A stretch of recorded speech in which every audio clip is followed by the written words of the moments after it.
What's up, Guardians? Profane here. Thanks for checking out the video. Are you having trouble completing the new NEZAREC Sublime Encounters or any of the other editions of Pantheon? If you are, just know that you are not alone. The GODSLAYER title and seal is currently owned by just a fraction of the community. After being available for more than 72 hours now, less than 2% of the Destiny community has earned the elevated above NEZAREC emblem, and only 44,000 players worldwide have been able to overcome all of the Pantheon challenges in order to claim their GODSLAYER titles. That's a ridiculously low number, especially when compared to the Brave title, which was also released with Into the Light, and it has been earned by 468,000 players. If those numbers don't speak loudly enough, this is one of the most challenging set of activities that Bungie has ever created. It was fun and exhilarating, but it was just as much of a pain in the ass. And in total, it took about 48 hours of game time before me and my team were able to complete and platinum all of the different encounters. And this is why we're a little late to the party on getting a video out. I would have loved to have put this out sooner, but I was in desperate need of touching some grass after getting all this done. And with that said, we'll be going over as many recommendations, suggestions, tips, and tricks that I've got for you to help you all out towards completing this week's NEZAREC Sublime and claiming your own GODSLAYER titles. This is a limited time opportunity, and this entire activity is what I would consider to be a Grandmaster version of a Day 1 contest mode. You'll be at a 20-point deficit in light level, so taking 2 or 3 hits from anything is going to kill you. Each of these raid encounters have been revised with additional mechanics. There's more enemies, they're stronger, and in some cases they never stop spawning. Most of the boss's health gates have been left the same, so it's not as much of a damage check with these encounters as it is about survivability and proper mechanic running. You will need to put up some good DPS numbers during damage phases, but it's more important that you're able to stay alive. But that doesn't mean that you have the luxury of playing passive. Maybe you get lucky and find a strong team that can handle all the mechanics, but everything is happening too quickly for you to be reactive to these encounters, and other teammates are going to be too busy to constantly revive you, so you will need to embrace a more aggressive and faster pace, which means you will need to equip loadouts and builds that are going to keep you alive, while also giving you the power to nuke enemies. I'll leave the links to a few different build videos down in the description, but the starting point to setting up your builds and loadouts will be determining the weekly activity modifiers. This will have a significant impact on what weapons and supers you'll need to use.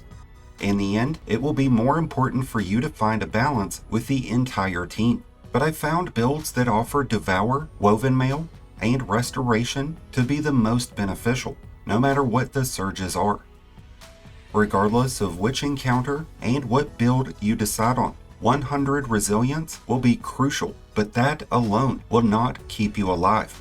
Creating orbs will trigger the recuperation and better already boots mods. This will give you health and health recovery, so you should definitely be running these. Since you still want to put up good damage though, I would recommend having a second set of boots. And on those, put your weapon surge mods. This way you can swap to them just before you enter into a damage phase. I would suggest the same in regards to your chest piece and ammo reserve mods. Having raid armor from each of the included raids is going to allow you to equip raid specific armor mods that will provide some key benefits. Some of these provide bonus damage. Others provide bonus health and ability regeneration, so if you got any of those, be sure to use them. Along with bonus surges, Pantheon includes 2 different modifiers called Shot Caller and Classy Warfare. Both of these will trigger bonus damage. Shot Caller is triggered off of primary precision hits, and Classy Warfare is activated off of class ability use. So be sure that you know which one is on rotation, and be sure to trigger them, especially before damage. With the basics covered, let's talk about each of those encounters and what you can do to improve your chances of success. The Golgorath Encounter is pretty cut and dry. You shoot down orbs and deal damage from the slime that they leave behind. While you're dealing damage, gaze runners are keeping Golgorath's attention and avoiding getting hit by all those purple balls.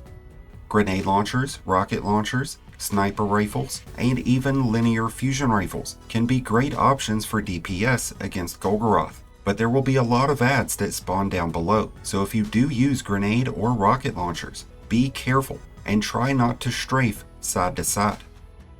Grenade launchers have quickly become one of the best sources of burst DPS, and the best options that you have in that department will be the Edge Transit, the Cataphract, the Cry Mutiny, and the Wendigo. If you are using rocket launchers, be sure to equip the Argent Ordnance artifact mod. Hunters using Celestial Nighthawk will be able to deal a ton of bonus damage against Golgorath, but Titans should refrain from using Pyrogale, only because it causes Golgorath to react in a very unkind way, and it's going to make it harder to deal damage and harder to take gaze. And for that same reason, the Dragon's Breath is not going to be the best option. To those gaze runners, the best option to keep those balls at bay are going to be auto rifles, trace rifles, and heavy machine guns, especially when they have Envious Assassin or Reconstruction. While you're dealing damage, two different players will become unstable. These players will need to explode on Golgorath and not the rest of the team, so you'll need to pay attention to whether or not you have the debuff. And when you do explode on Golgorath, be sure to call out which side you'll be standing on, so you don't accidentally blow up the other person. Before gaze runners trade off Golgorath's attention, you'll need to be sure to shoot down the next bubble, so that you can continue dealing damage. These bubbles are bullet sponges at -20, so someone will need to start working on them when the gaze runners get to about 5 in their countdown.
Yes, now show them the true meaning of war.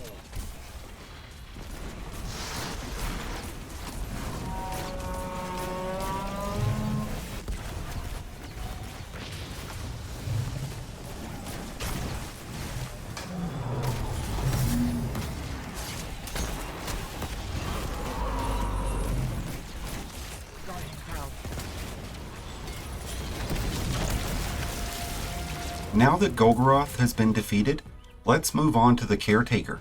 This boss is more than just a damage check. You literally have to edge the Caretaker. You've got to put up a lot of burst damage in a short amount of time, but you've got to put it out at the right time. Otherwise, you're going to be doomed with having to run through the 3rd floor. And if you do have to do that, you're probably not looking at platinum.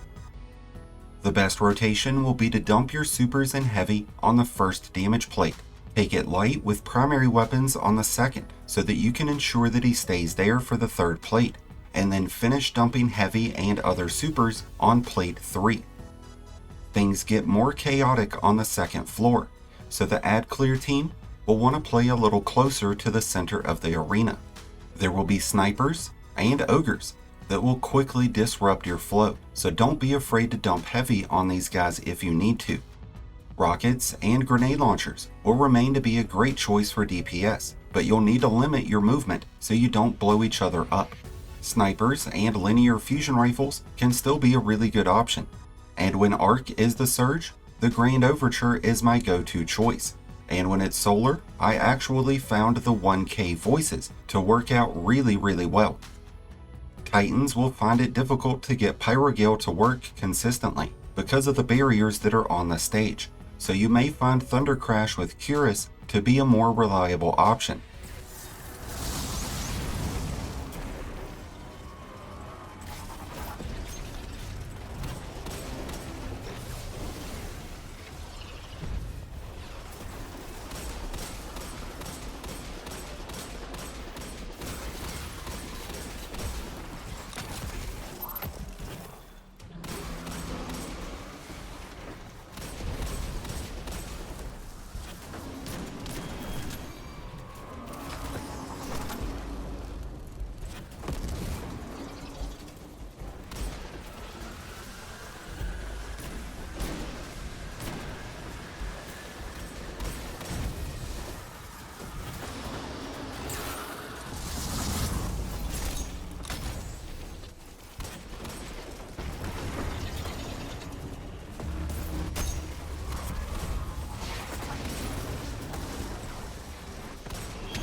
to channel such power!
Guardian down.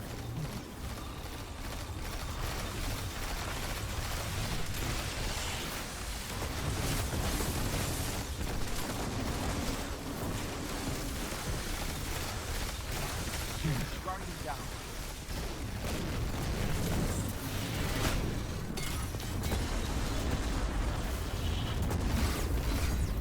They knew you were coming, and it still looked like you ambushed them. Now that Caretaker has been dispatched, let's move on to the Planets Encounter in the Macrocasm. There's going to be a shit ton of ads in this encounter, so the ad clear team is going to need to be on point. The one addition to this encounter that seems to give everyone the most issues is the inclusion of the Cyclones that travel through the plates and through damage phases. If you are a plate runner, just don't stay on your plate, and if you do stay on it, be sure that you're prepared, because it only takes a few seconds and you're toast. But thankfully the cyclone travels around the plate, so if you need to, you could bounce out and then just get behind it. If you are a top plate runner, I would avoid traveling through the top of the stage entirely. Unless you have invisibility, grapples, or an amplified speed boost, you're just not going to make it through that top.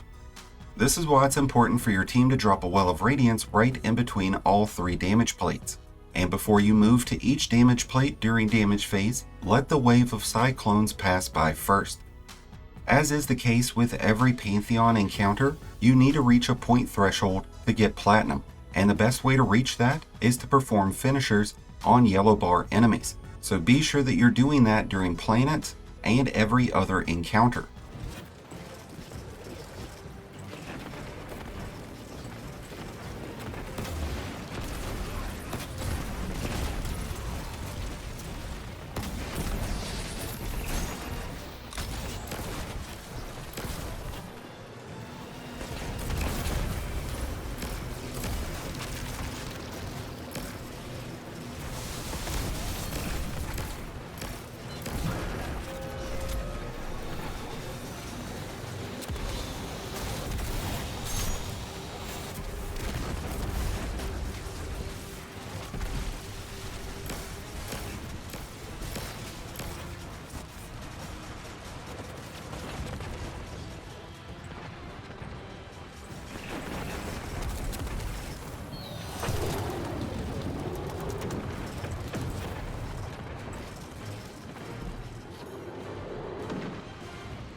Destroy them with your light.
With planets now sorted, let's shift our focus over to the next boss, Atraks.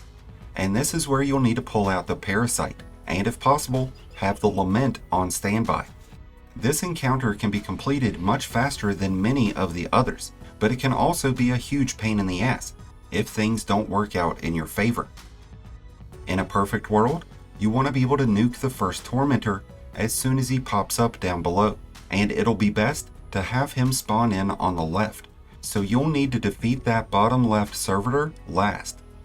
Defeating these servitors and other yellow bar enemies with finishers will give you a lot of extra points, and you're going to need those for this encounter. When it comes time to deal damage to Atraks, you have to be quick, so be sure that you have a countdown. Shoot your parasite shot, and then immediately super. It's important to know that weapon surge mods are ineffective against Atraks. They'll help you in other encounters, and against other enemies in this one, but not during damage phase against Atraks.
With Atraks dismantled, let's take a leap to Oryx.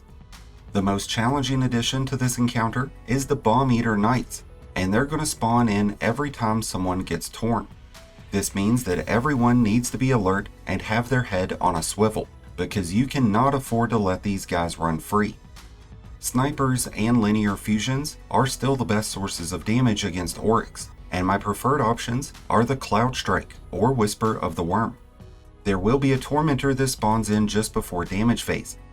I found it best to hold off on dealing with this Tormentor until after damage phase. If you can instantly nuke him, that's great, but otherwise you should direct your attention on Oryx first, since the Field of Light will keep you protected.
That's a thrashing.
With Oryx dethroned, we move on to Rhulk, and this is honestly the easiest of the Pantheon encounters, and not just because it has two different cheeses.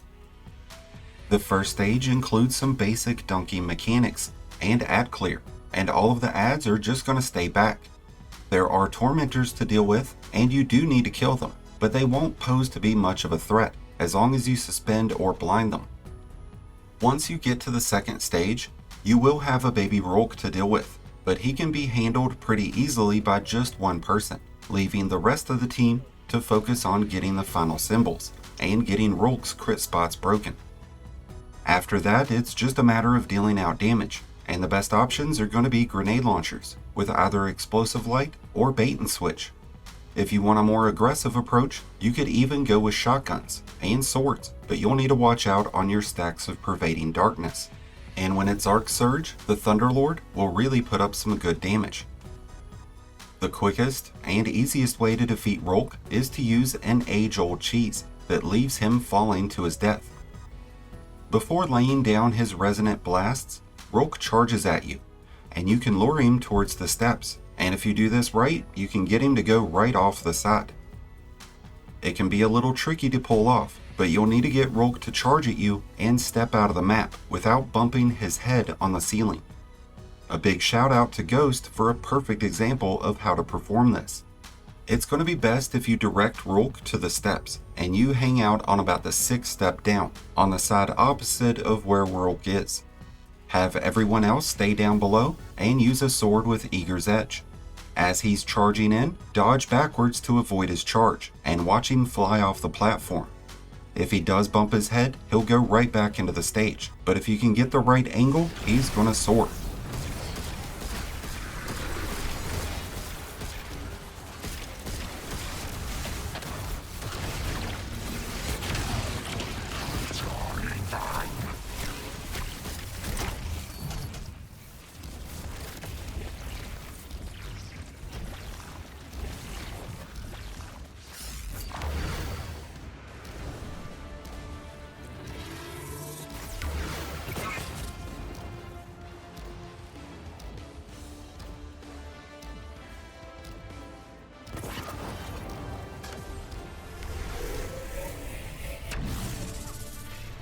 Guardian down.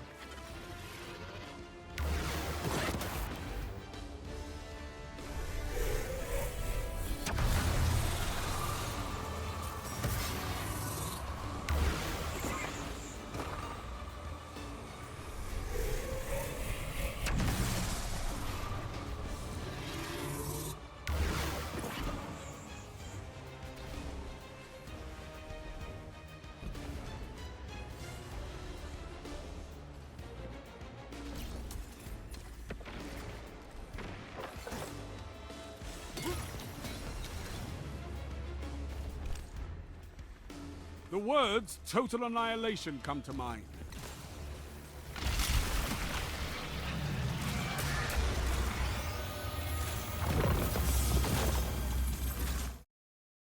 Now that we've embarrassed Rhulk, we descend down into the madness of Riven.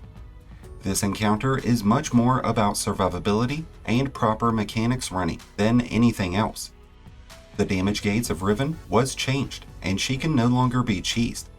Hitting the needed damage numbers is pretty easy though, but if you fail to properly run the mechanics, you're going to wipe every time.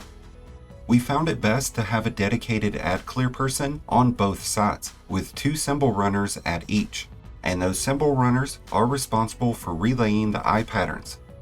The ads can quickly become a problem, especially on the first and second floor. The invisible Minotaur and the snipers are the biggest pains in the ass, so those ad clear people may want to consider running builds that can quickly subdue and dispose of these enemies, like a Hunter Tether or a Strand Titan. When it comes time to damage Riven, you will have to shoot 6 of her eyes. Make sure that you're not using strand weapons, which would unravel, because they're going to end up hitting eyes that you don't want to be hit. And make sure that you wait on shooting eyes until Riven starts closing her mouth. As long as you can get her down to about halfway, you'll be able to finish her off by hitting those pimples as you're dropping down the elevators.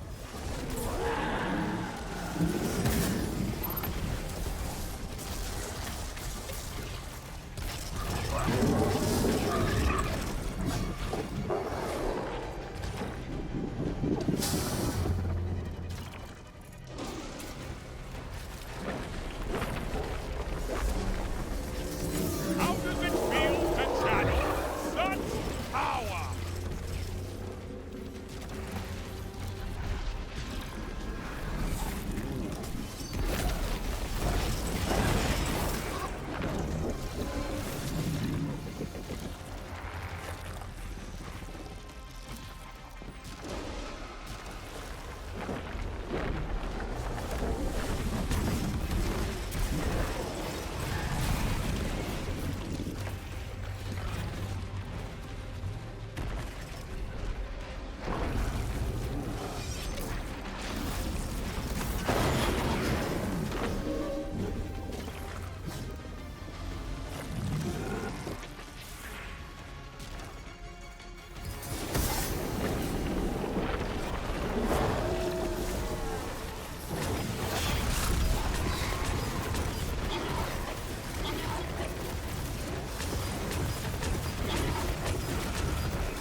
Destroy them with your light.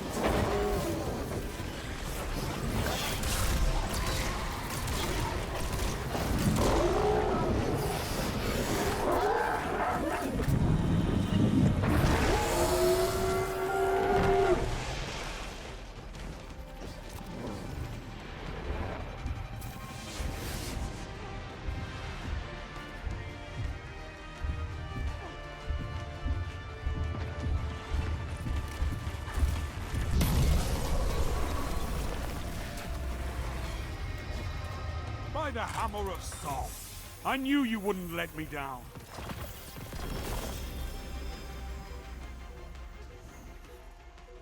Now that Riven has been vanquished, we move on to the final Pantheon boss, NEZAREC, the God of Pain. And this encounter can truly be a pain. There's non-stop ads, there's tormentors, there's shielded cabal, and NEZAREC gets upgraded abilities that will hurt you in ways you didn't think possible. To hit platinum, you need to be quick at every step, so we found it best to have runners handle refuge, with a second runner dedicated to taking down the shielded cabal, have a Well of Radiance with Phoenix Protocol, and a tether with Orpheus Rigs. This way you can keep the middle of the arena littered with orbs, so that everyone can spam their abilities. This will help you clear through the enemies much faster and get to damage phase without losing as many lives. And if everyone's spamming those supers, you should be able to have them back by the time damage phase starts. We tried several different methods of dealing damage to NEZAREC. We tried the Lament strat right in the middle, but 9 times out of 10, he's going to suppress you to the point that you can't pop wells, so you're probably going to die a lot. We tried the stump on the side of the arena, just off of R1, and this did prove to be a good spot, but it was also really risky, because NEZAREC's positioning can be very sporadic, even if you lure him right to the edge, and this makes it much more of a risk of blowing yourself up. We also tried the back cave areas and the back left wall, but all of these will leave you more susceptible to those tormentors. It can also become really messy, trying to get everyone to that point and then everyone back to their position without losing any lives. We found the best means of approaching damage was to be from NEZAREC's platform. Have one person holding down NEZAREC's attention from down below, while the other 5 deal damage from up top. That bottom person, preferably a Strand Titan with Banner of War, will need to have a Well of Radiance drop down for them, and they should be running either Tractor Cannon in order to debuff, or a sword like Lament to stay protected. Everybody else is going to want to put on their strongest grenade launcher and go to town from up top. If NEZAREC jumps up to the platform, all you'll need to do is jump back down to the bottom and hang out in the well until he comes back down. This was a seriously chaotic encounter, and it was fitting for the God of Pain. As hard as all of this was, it's been by far one of the greatest and overall most challenging experiences in Destiny that I've ever participated in. The opportunity of getting all these extra spoils, raid armor, and raid loot has been awesome, and all 3 of those new emblems are incredible, and this new GODSLAYER title is the ultimate flex, but if you want to get it, you're going to have to get it before June 4th. I suspect that Bungie will continue the Pantheon tradition, and that we'll probably see more raid encounters get entered into new versions of the Pantheon, allowing Guardians to gild those GODSLAYER titles, while also giving new Guardians opportunities to claim it for the first time. But let me know what you think the future of Pantheon holds down in the comments below. We're going to let the rest of the footage of this encounter play out, but I hope you found some help out of today's video. If so, then be sure to hit that like button down there, along with the subscribe button if you're new. Both are greatly appreciated, and both really do help support the channel. If you've got any additional tips and tricks to help your fellow Guardians out, then be sure to leave those in the comments down below as well. If you're a new Light Guardian, just starting your journey, or a battle-hardened veteran, just looking for a new home, then be sure to check out the Discord link in the description below, and join one of the greatest communities in all of Destiny. And until next time, Guardians, this has been Profane, wishing you all some happy hunting.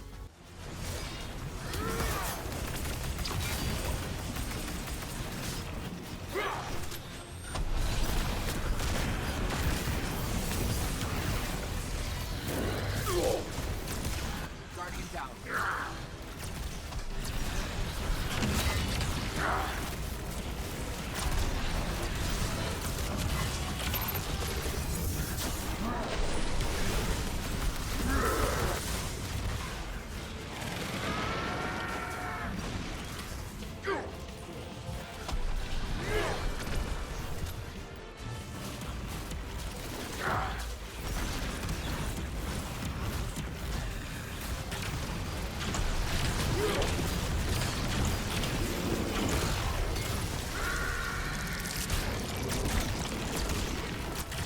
The weight of the world was on your shoulders, and still you triumphed.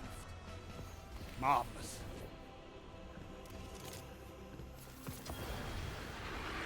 My memory will never